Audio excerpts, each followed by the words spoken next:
मैं कल से बोल रहा हूँ, किसी चैनल ने नहीं चलाया।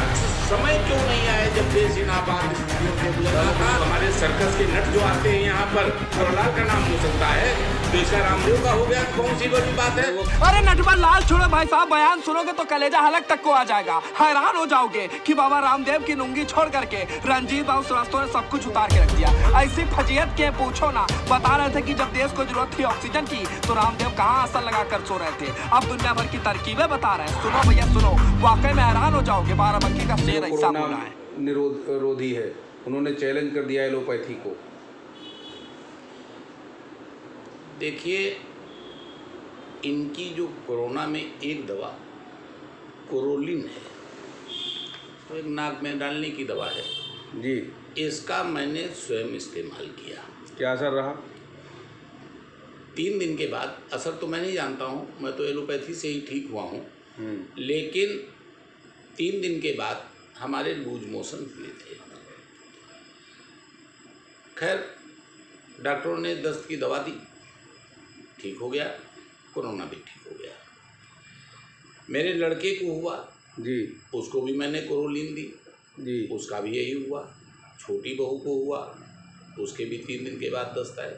हमारी बड़ी बहू को हुआ, उसके भी 3 दिन के बाद लूज मोशन हुए। लेकिन हमारी बड़ी बहू थोड़ा क्रिटिकल हो गई थी जी। जब मैंने डॉक्टरों से बताया जी, तो उन्होंने हमें थोड़ा सा हल्की सी झिड़की भी दी और उन्होंने कहा कि आपको इन दवाओं के साथ अन्य दवाएं नहीं देनी चाहिए, कि हम लोग उसकी पोटेंसी नहीं जान पाते हैं कि इसका क्या असर पड़ रहा है, इसलिए आपको तो कहने का मतलब बाबा जी की दवा, मैं उसी पर आना चाहता हूँ। लूज मोशन जो इम्यूनिटी हमारे अंदर होती है वो कम कर देती है। फिर ये जब 6ठे दिन से 10वें दिन के बीच में आक्रमण कर देगा और हमारी इम्यूनिटी अगर कम हो चुकी होगी तो जाहिर सी बात है हम कोरोना से प्रभावित हो जाएंगे और बाद में संभलना बड़ा मुश्किल पड़ जाता है। मौत के कारण शायद यही होंगे। लेकिन अब मैं एक प्रश्न करना चाहता हूं उन लोगों से, मैं बाबा जी से नहीं करूंगा, मैं उन लोगों से करना चाहता हूं जिन्होंने कोरोलिन का सेवन किया है। वो बतावें कृपया कि क्या कोरोलिन खाने के बाद 3 दिन के या 4 दिन के बाद उन्हें लूज मोशन नहीं हुए हैं? और अगर लूज मोशन हुए हैं तो निश्चित तौर पर इसके दुष्प्रभाव के कारण कोरोना संक्रमण बढ़ा है, ना कि घटा है। तो क्या सजा मिलनी चाहिए बाबा जी को? आपके पास तो 4 गवाह हैं स्वयं सहित। बाबा जी की सजा तो मैं ये बता रहा हूँ कि अभी उन्होंने ऑक्सीजन पर एक ऑक्सीमीटर उंगली में लगा करके और उन्होंने 40 पर उसको ला करके और 99 तक पहुंचाया। जी, मैं विनम्रता पूर्वक एक बात कहना चाहता हूं कि इस देश के अंदर जब लाखों लोग ऑक्सीजन की कमी से मर रहे थे, ऑक्सीजन सिलेंडर नहीं मिल रहा था, विदेशों से ऑक्सीजन सिलेंडर आ रहा था, हमारी सरकार कटघरे में खड़ी हो रही थी, उस समय रामदेव के पास जब ये फार्मूला था ऑक्सीजन बढ़ाने का, डॉक्टर लोग सलाह दे रहे थे कि पेट के बल लेट जाइए, ऑक्सीजन कंट्रोल होगी तुम्हारी। उस समय इन्होंने जो योग करके दिखाया है कि ऑक्सीजन इस तरह से बढ़ाई जा सकती है, ये फार्मूला बताने के लिए वो टीवी पर उस समय हमको लगता है भाई साहब बाबा जी बहुत व्यस्त होंगे या लुंगी नहीं मिल रही होगी। लेकिन भाई साहब रंजीत बहादुर बोले ये तो देशद्रोही के श्रेणी में आते हैं। जब देश इन आपात स्थितियों से गुजर रहा था और इसके एवज में बताना चाहता हूँ, अगर इतना बड़ा इस आदमी ने अपराध किया है तो क्या ये देशद्रोह की श्रेणी में नहीं आएगा? जानकारी थी, आपने जनता को नहीं दी, क्या ये देशद्रोह की श्रेणी में नहीं आएगा? अगर आ रहा है तो इसे तत्काल जेल भेजा देना चाहिए, कोरोलिन के लिए तो भेजना ही चाहिए। ऐसा तो नहीं, बाबा रामदेव बाबा थे, इतना बड़ा स्ट्रक्चर उन्होंने खड़ा कर दिया, तो कोई ऐसी कंपनी जो हमको लगता है कुछ लोग कह रहे हैं कि सुप्रीम कोर्ट के कटघरे में था जो आदमी, उसका पूरा बैकग्राउंड पूरा स्ट्रक्चर इसके साथ लग गया।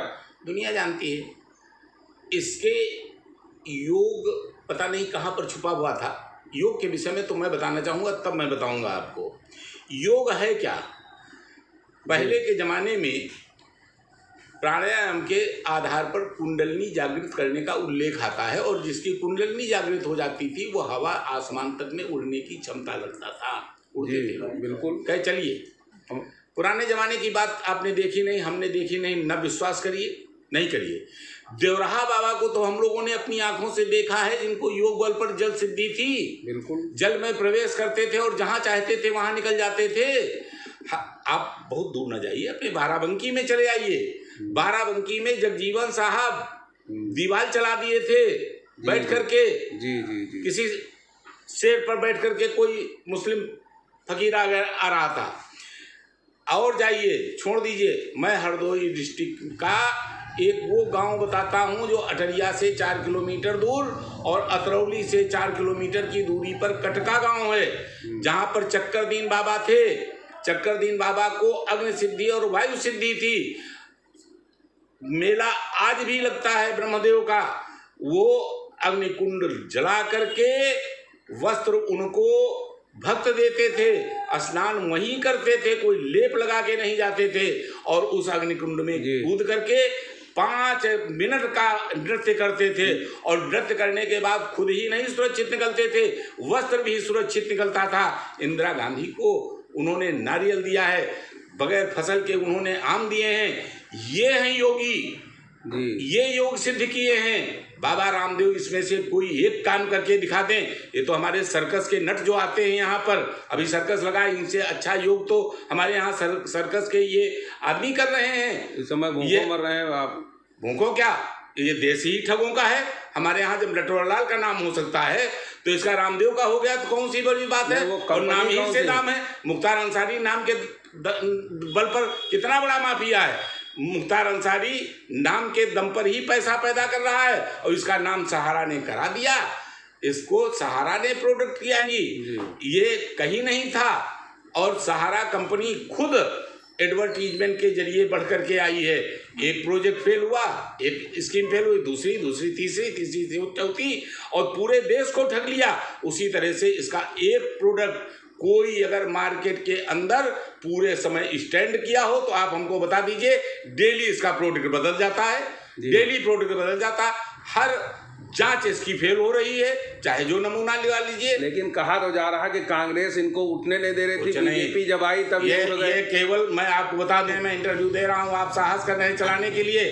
वरना ये मीडिया जो इनसे लगातार एडवर्टीजमेंट लेकर के जिंदा रह रही है, वो मीडिया इसके खिलाफ एक शब्द चलाने के लिए तैयार नहीं है। मैं कल से बोल रहा हूँ, किसी चैनल ने नहीं चलाया, किसी ने नहीं चलाया। आप पहले आदमी हो जो बैठ करके ये कह रहे हो कि मैं तुम्हारी बात को आगे बढ़ाऊंगा।